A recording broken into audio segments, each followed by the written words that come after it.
Welcome back. We're talking on the last lap now of the show Business Morning. Now, the listing of Medview Airline on the Nigerian Stock Exchange has been described as an indication of the confidence in the aviation industry.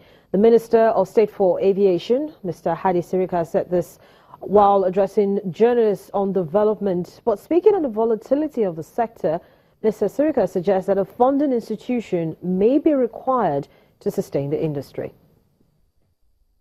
This is very good for us. It's a plus, and it shows the confidence that Nigerians are beginning to have once more on our industry.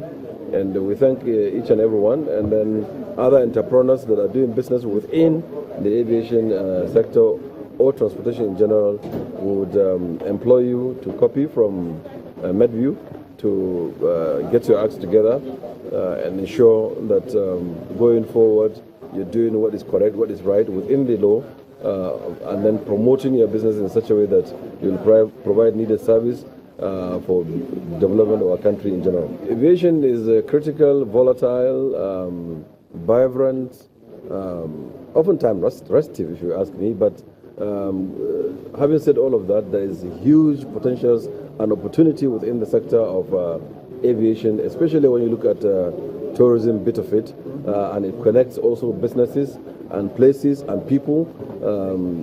I think it's very, very important, a catalyst for growth and development, and also for making our economy much more robust. So I believe that this time around, finding capital would not be too much difficult to do.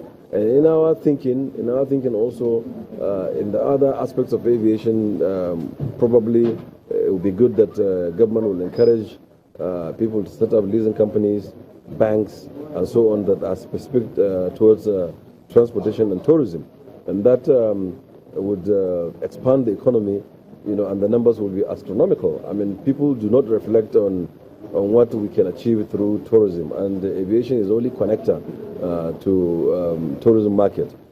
Kenya, for example, is living on tourism, and Kenya is 50-60 million people, which is just like 1/3 of Nigeria. But see what they're doing with tourism.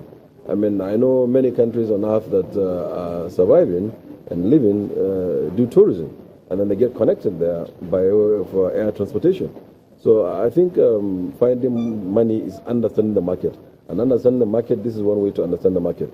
The prices of tickets that are going up, if you ask me, translate also into more money for the operators, so more money for the investor.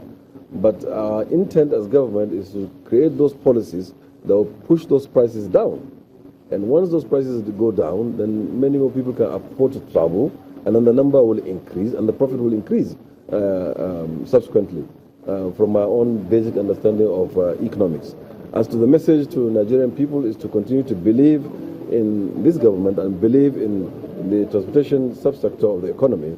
We are doing everything that is within our powers to ensure that this industry has developed and the capacity has increased in such a way that we will give them the needed service in such a manner that it will be world class, and then of course standardized. Aviation in particular is regulated worldwide, and it's only one aviation. There is no aviation D. Therefore, Nigeria cannot be different.